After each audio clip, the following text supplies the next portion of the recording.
華強北係我地盤，我講嘅嘢就係規矩。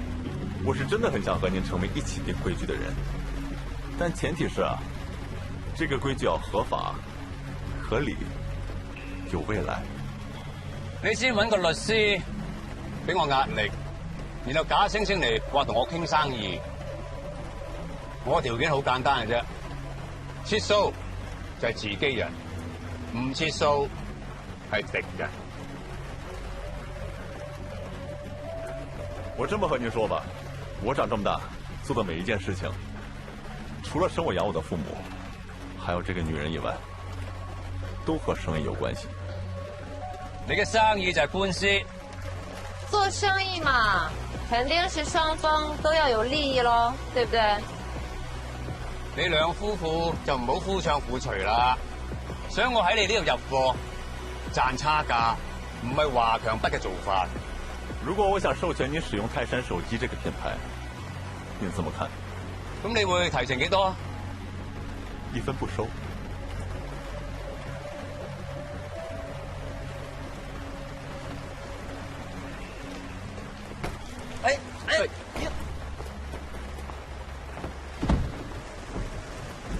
你靠咩賺錢啊？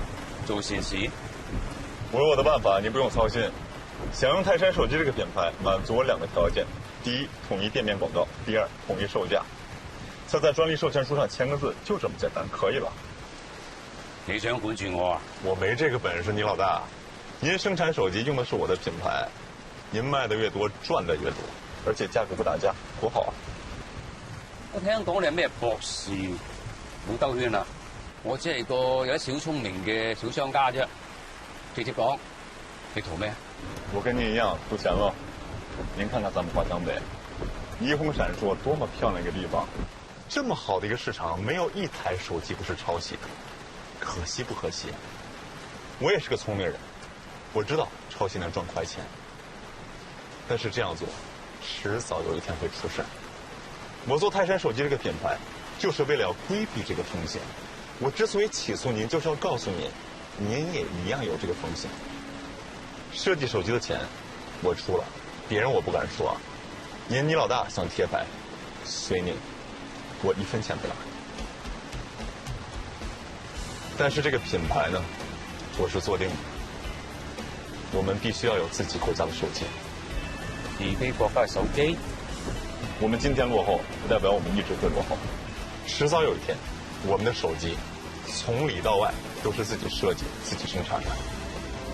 只有这样，咱们才能长久、持续、合法的把钱挣下去。可以賺錢就可以傾。走，快條書。阿叔，我們兩個光金指數好好收鋪，小心啲，唔好整爛啲嘢啊！等我宵夜了。走。阿叔，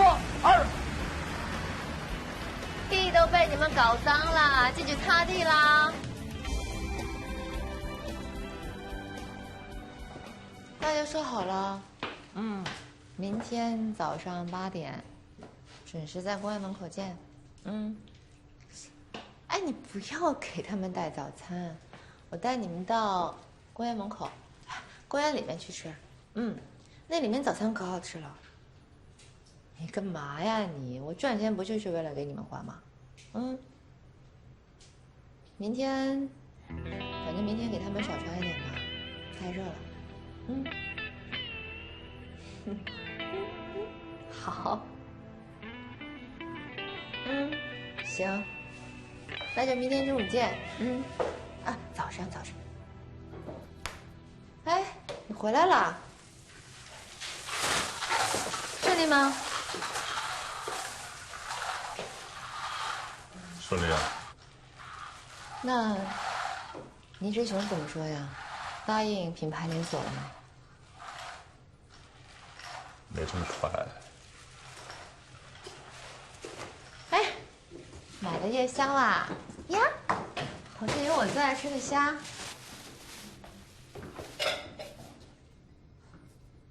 你跟我一起吃吧。我陪陪你。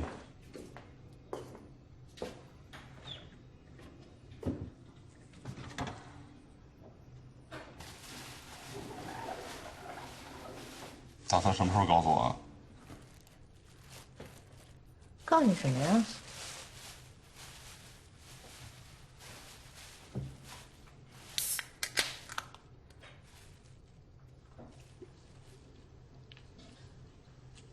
我知道你有孩子，结过婚，这怎么了呀？可你干嘛选择不告诉我？这样让我不舒服啊。我也纠结过，我也想过，你一直拿我当外人，要不然咱俩算了。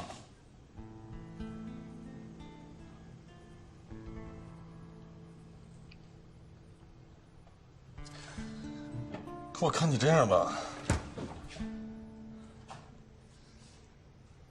我心疼你，我原谅你了。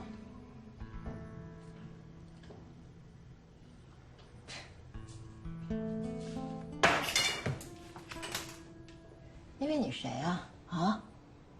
救世主吗？凭什么原谅我？需要你的原谅吗？我告诉你，刘永生，我的过去，我为什么要告诉你？刘永生，我的过去跟你没关系。咱俩不能好好聊了吗？都是过去了，聊什么聊？你放开我！放开！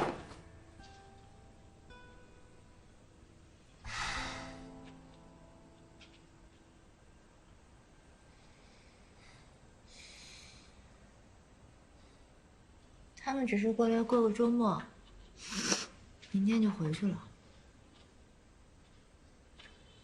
什么时候再回来啊？放假呗。他们放假都会来这边学点东西。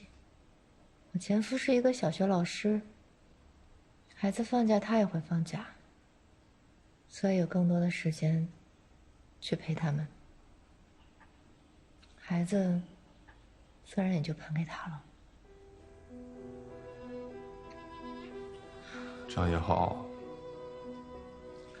咱们之后要是真忙起来啊，你根本没时间照顾他们，而且还会分心。我不会分心的。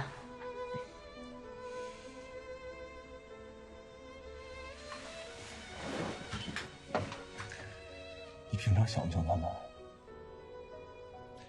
我以前在灵通的时候啊，总和那些工程师说，你要是想尽快把孩子接到身边，一起好好生活，你得先让自己变得更好。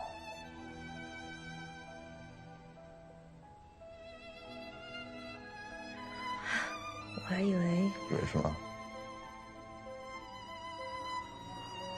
没什么。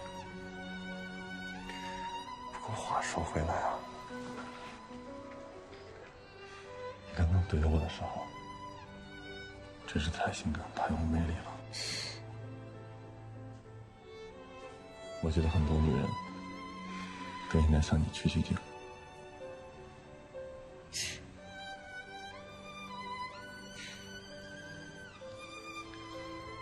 咱不吵架了，好好在一起。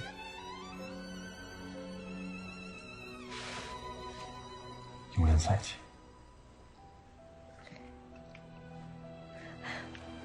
杨，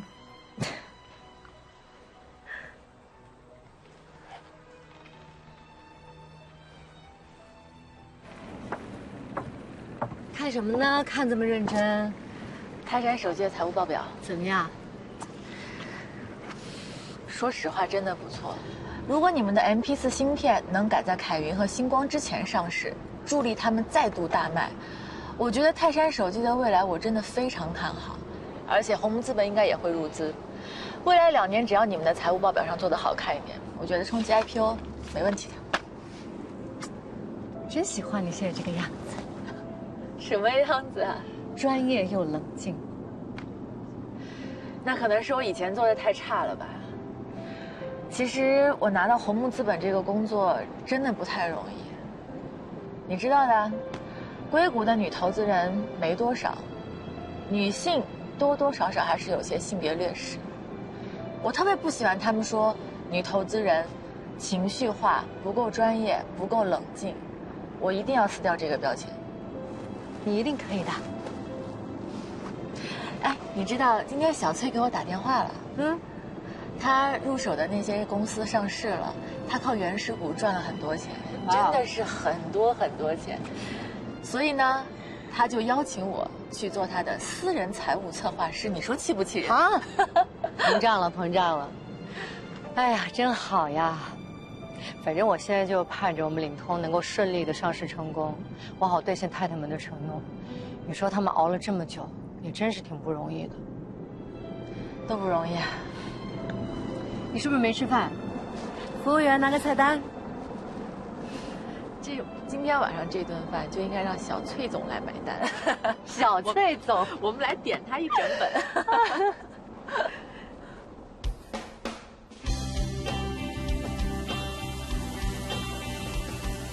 海潮，你处理林光耀的问题比我处理李仲谋的关系要好太多了。我真的应该是圆滑一些，我要向你学习啊。你们牵涉的利益更大，自然就更难化解。陆金总，我们领通流片的速度够快吧？哎，这次我们和凯云是差不多同一时间流片。哎，有点激动。这一次我一定要带领领通走向真正的高科技世界。你们高兴啊，我就开心了。明天，芯片一定送到你们的手上，而且我请负责的工程师来跟你们沟通，好吗？谢谢。我已经安排好了，芯片一旦点亮，我们先去小太阳吃饭，然后再去钱柜唱歌。没问题啊。来了！好，快！这边！哎呀，一天的帮忙这边就搞。哎呦我天！需要这么多吗？这还不够呢。这看着也不是什么好香槟。反正我是对橙汁喝，我喝不出酒的好坏。我跟你说，香槟这东西啊，还是得喝点好的，你不懂。哎，欢叔，你这就不对啊！这公司还没上市，挑起酒的好坏。张总说了，芯片一旦点亮，就给咱们买最好的香槟。感谢张总，感谢张总啊！哎呀，我去。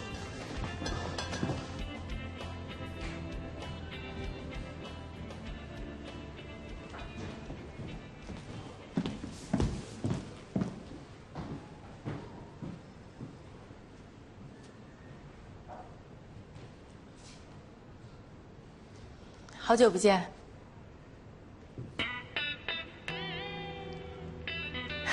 好久不见。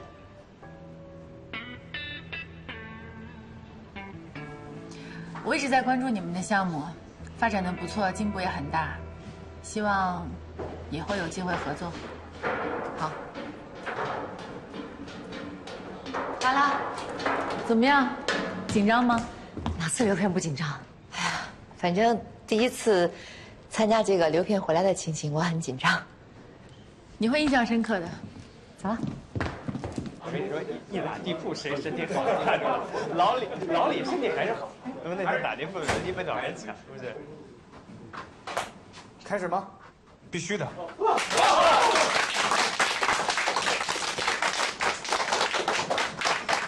刘航，我告诉你啊，这次要是点不亮，你害我没业绩，我就把你从这扔出去。不用你扔，我自己跳下去。哎，但是如果点亮了你卖不出去，你也要跳下去。得了吧，我的客户就在这儿，我怎么可能卖不出去啊？行了，你们都安静点啊！我要开始点亮芯片了。来。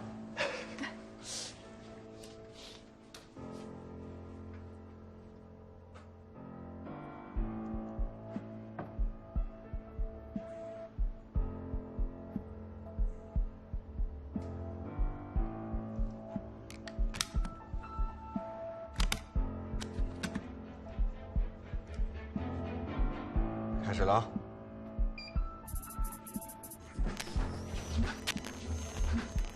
怎么还没点亮？可能吧。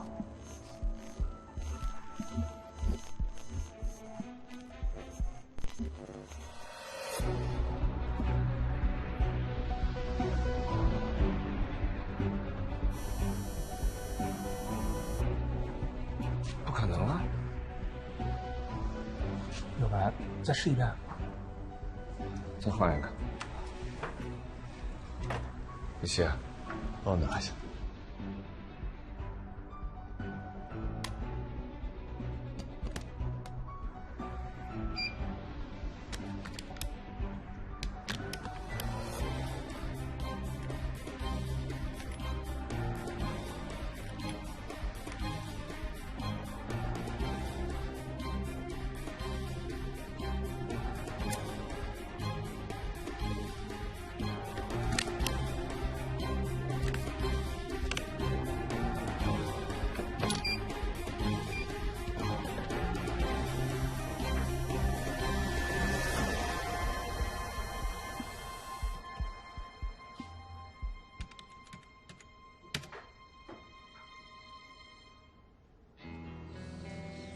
是我放反了吗？你是不是 pin 的接触有问题啊？应该是好的呀，应该是没有问题的呀。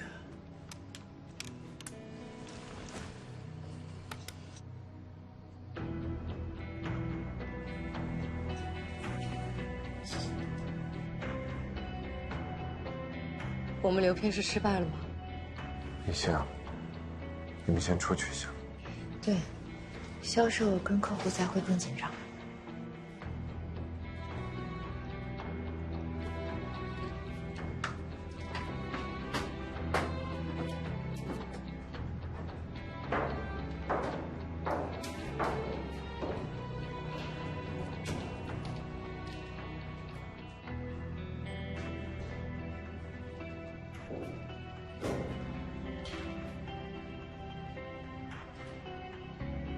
这次流片实验失败了。失败了，张咱花费这么长时间，怎么可能没有失败了成功呢？张总，是不是有人在背后动手脚？这次流片我们搞了那么久，怎么就失败了？那么长时间，那我们是不是就没有机会了？真的一点机哪里是会都没有，一点问题吗？居然失败了，怎么可能呢？行了行了，干活去吧。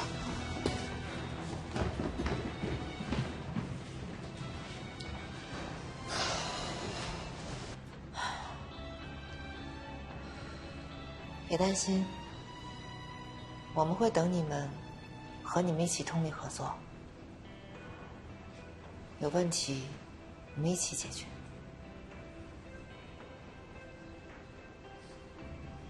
哎，每次我们不都能解决问题吗？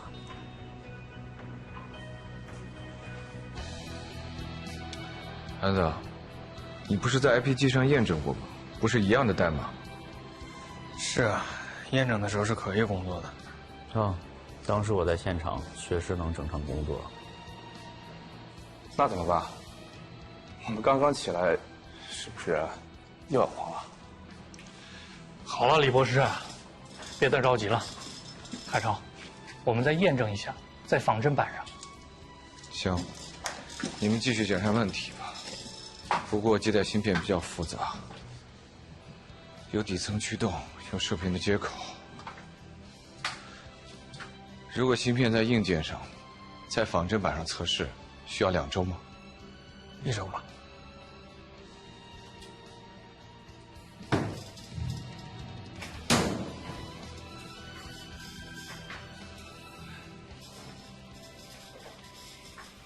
你已经看了很久了，发现问题了吗？能调试了吗？还没发现问题。那刘涵那边呢？刘涵是一流的工程师，既然在流片之前完全没有发现问题，如果他发现不了的话，我也发现不了。这个 bug 大概率是人为的。什么意思？你是说有人在我们的设计里放了 bug？ 我们的人谁会这么做？这事情必须仔细调查。难道是我们的对手买通了我们的工程师黄仲凯、林光耀？还没有证据，但是这个人必须得是高手，顶级高手，而且还必须十分了解我们的图纸，否则做不到这一点。所以到底是谁？你是不是心里有数了？只是不方便告诉我。林夏，你先回去陪妮妮吧，今天肯定是要通宵了。张海潮，我们之间还有什么不能说的吗？在没有确定之前，我真不能告诉你。喂，帮我找一个商业调查师，谢谢。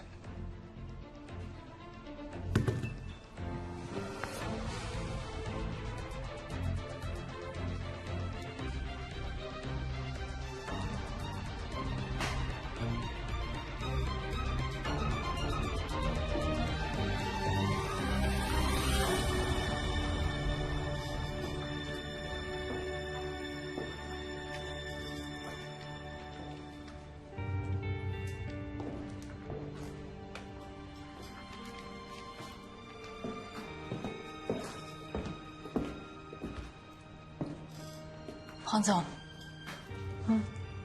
我能找你聊几句吗？你说。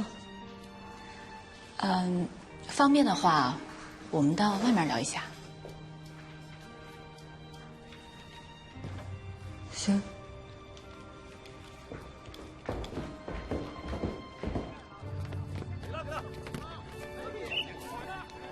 有什么话在公司不能说，还要出来说？黄总，我想问一下，张总找出芯片的问题了吗？为什么这么问？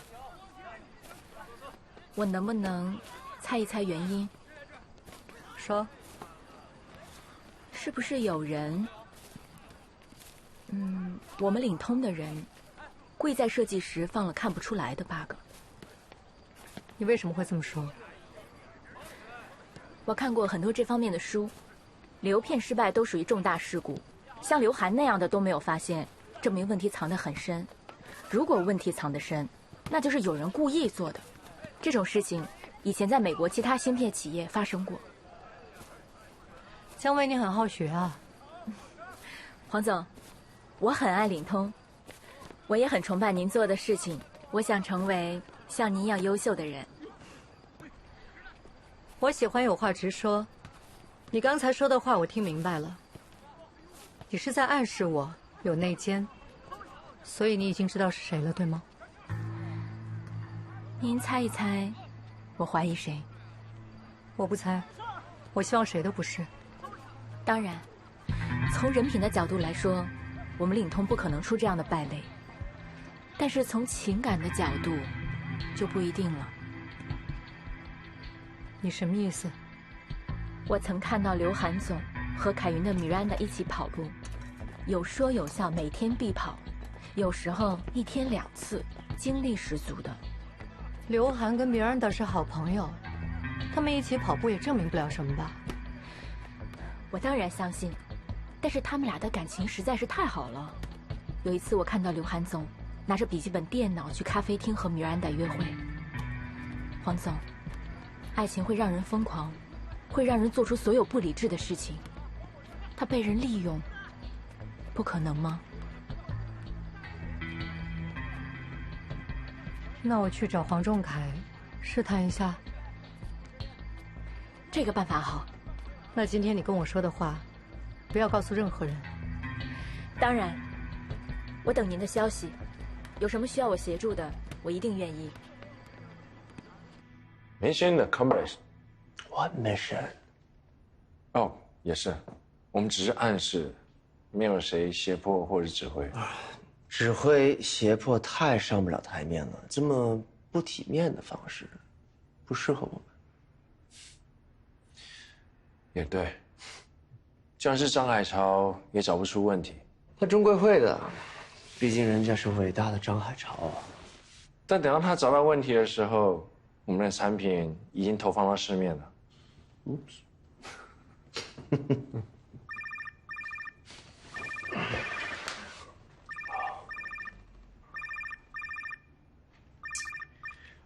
喂，黄令系，怎么了？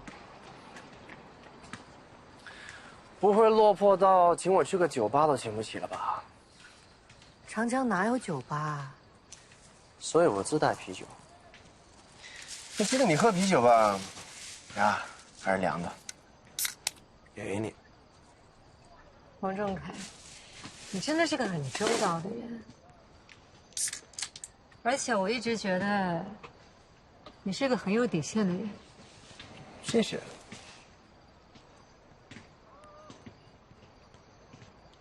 所以我相信啊，有些事情你是不会做的。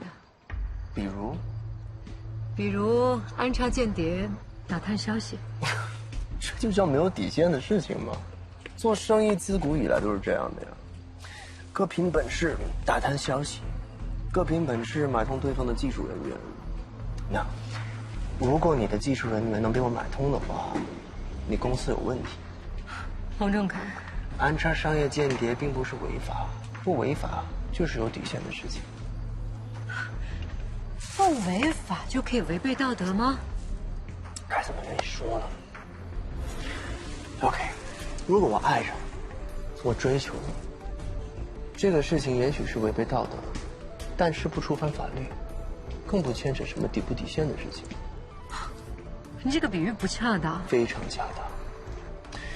如果因为我爱你，我愿意为你无怨无悔，甚至被你套路，你让我投入什么我就投入什么，这只能说明我对爱情屈服。你不能说我没有底线吧？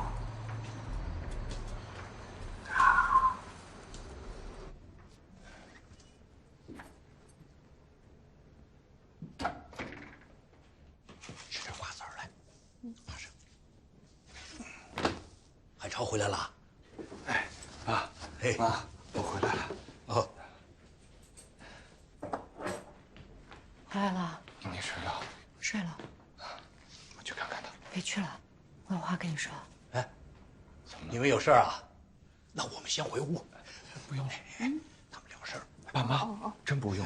啊，正好我想去阳台上透透气。哦，我们去阳台上看。啊，你们看吧。哎，好。走吧。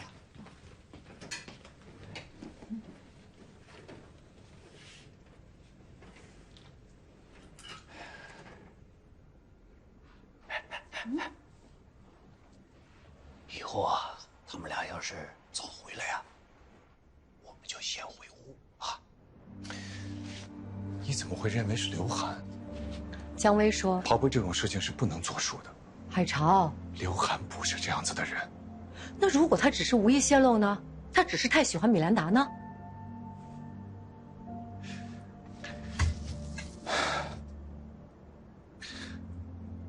我还是不相信刘涵会做这样的事情。黎东升和子夏分手的当晚就去找了金文，这个世界上有什么是不可能发生的呀？一个领通才多大呀 ？Jason、东升、刘涵全都在搞外遇。一个人的私人情感跟他是否能够成就一家企业是两回事情。我们的公司的离婚率是低于国家的离婚率的，这说明什么？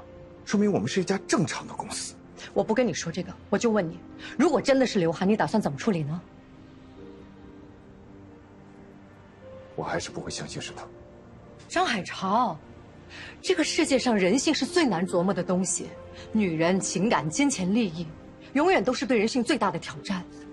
云溪，刘涵是个科学家，更是一个艺术家。一个伟大的艺术家，是不可能毁掉自己的作品的。我这么说，也是出于人性的角度。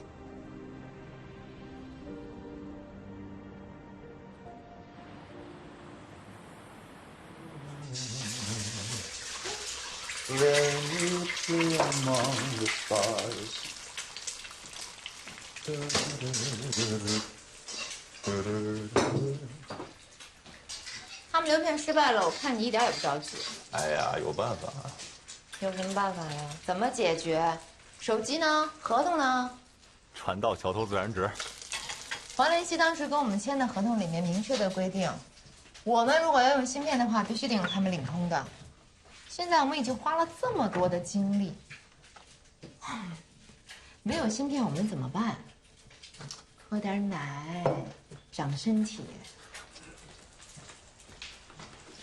这都不是你该操心的事儿。现在很显然 ，M74的手机呢已经是凯云的天下了。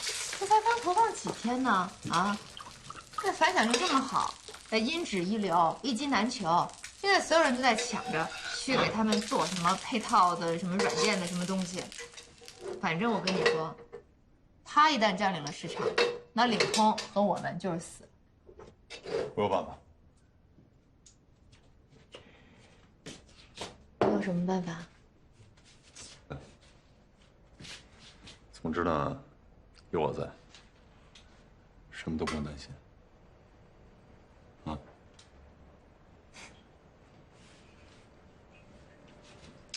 我记得 MP3跟长城1号出事的时候，张海潮想出了解决方案。我估计这一次他应该也能有办法解决吧。来，放点酱油。我想吃煮鸡蛋。我给你煮。谁啊？我。你怎么来了？一大早的。进来。你自己啊？叔叔阿姨呢？我爸妈送妮妮去早教班了，然后再买个菜才能回来呢。老两口买菜还一块儿啊，真好。好什么呀？不过就为了给我跟海潮腾地儿。你俩怎么了？哎呀，没什么，就最近老吵架，老两口待着也别扭。你爸妈够好啦，我爸妈从来不会一块儿去买菜，我爸倒是经常带着小秘书去买包。说吧，一大早找我有什么事儿啊？都堵家里来了。你说呢？流片失败的事儿。走吧，我送你上班，咱们路上说。谢谢司机师傅。开门。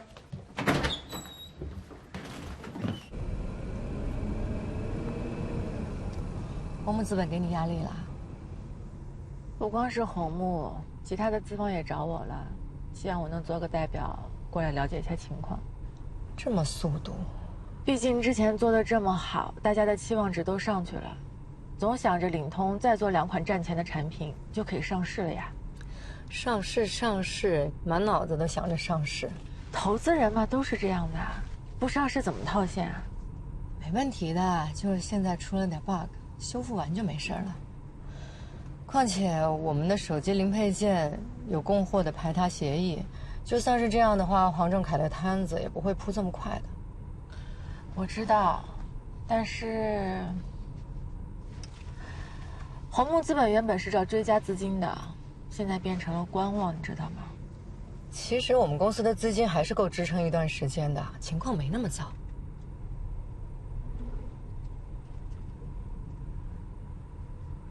流片失败的事情是因为有内奸吗？谁说的？猜的呀。刘涵的设计怎么可能失败啊？到底怎么回事？其实，OK， 我可以不知道细节，我就问你一句：张海潮打算怎么处理内奸这个事情啊？他打算暂时不处理。不处理？刘涵是吧？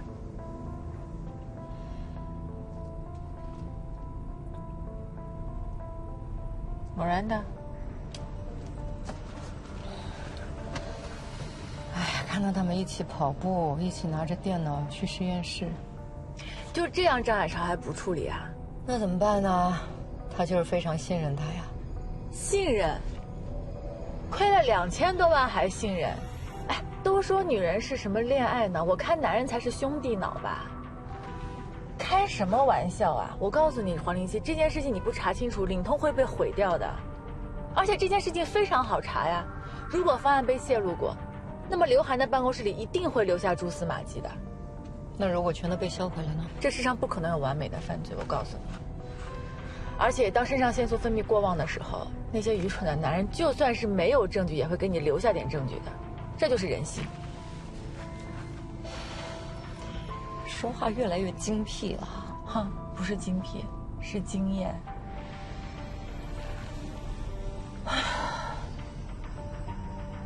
都变了，大家能像以前那样该多好呀！是啊，跟以前一样就好了。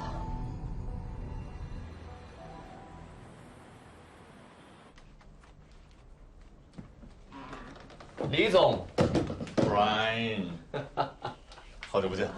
怎么会好久不见呢？你虽然不在江湖上露脸，但都是你的传说。听说你认识了个女朋友叫金雯呢？啊，不是女朋友啊？未婚妻。哇，这就得好好恭喜一下了，事业爱情双丰收啊！可以。哎呀，都已经到了这个年纪了，该丰收了。不过今天二位来呢，肯定不是为了聊我的私事吧？你现在也是夫妻老婆店，私事就是公事。哎，说起来，我们还去你的作坊看过呢。不中不洋，规范又不规范，倒是很李东升啊。我一直在通往一条规范的道路上，这就很有意思了。但我听说你跟张海潮有战略协议，里面还有排他性条款。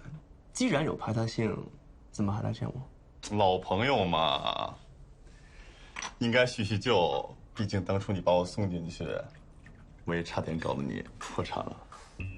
哎呀，渊源呐，真是渊源。当初我也没把你整死啊。哎，我认为啊，我们一定都非常欣赏对方，所以当初我也没把你整死。如果当初我收了 TF， 换你卖手机，我做芯片，还是会合作。这想法还挺有趣的啊。但是我为什么要和你合作？你做芯片，我做手机，你需要客户，而我是个好客户，就这么简单。这么说，你和海超的合同如同废纸。如果真是这样的话，你心里会不会有那么一点点的快感？李东升，你是要在张海潮背后插刀吗？别说的这么难听，都是正常的商业合作嘛。我可以和张海潮合作，自然也可以和 Brian 合作，对不对？也可以和林光耀啊、高通都可以，只要有钱赚。就算过去是仇人，现在也可以是朋友。而且你一直这么针对张海潮，如果他知道咱们俩合作，你会不会认为这是一件让你非常高兴的事儿？你看看，对老朋友都这么心狠手辣呀，更何况对我？咱们中国人讲究这个兄弟情谊，在你这儿什么都不是啊！李东升，你让我害怕，我哪敢和你合作？你怕，你的法务也不怕，他一定会拿着放大镜，好好仔仔细细的看看每一行小字儿，对不对？而且我是乙方，你是甲方，都得听你的。这家乳鸽非常好吃，请甲方品尝。我爱吃乳鸽。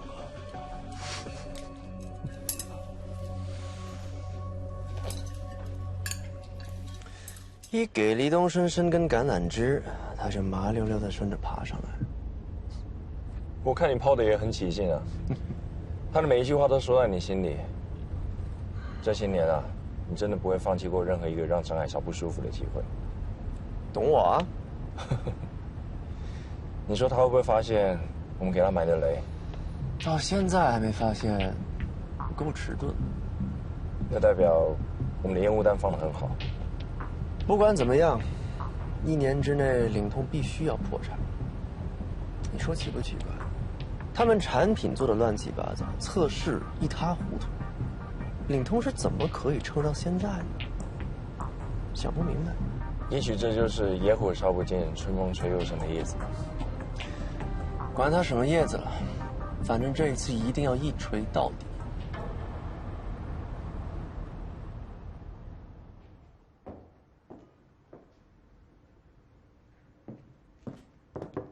黄总，你找我？喂，姜薇，进来。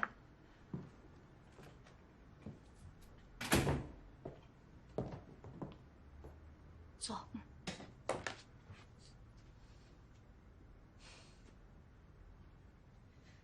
你说那件事情，我还是没想好，到底要不要查？还是要查一下的。张总估计兄弟情分，你要雷厉风行起来。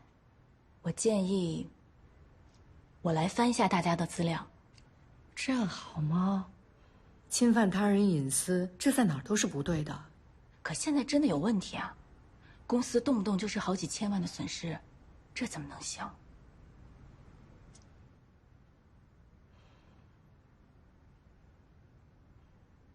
好吧，那你千万得小心，一定不能让人看见了。